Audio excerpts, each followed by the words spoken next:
Welcome to Incredible Lab channel. Today I'll show you how to download and install Spotify music in your Android phone. So at first open up your Google Play Store.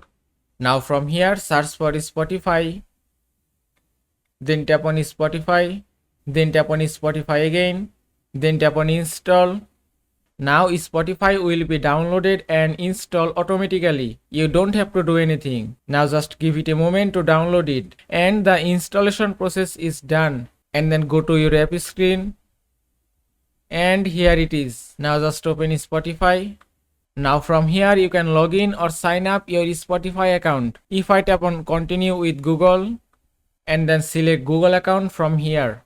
Then you have to enter your date of birth and then tap on next. Then select your gender.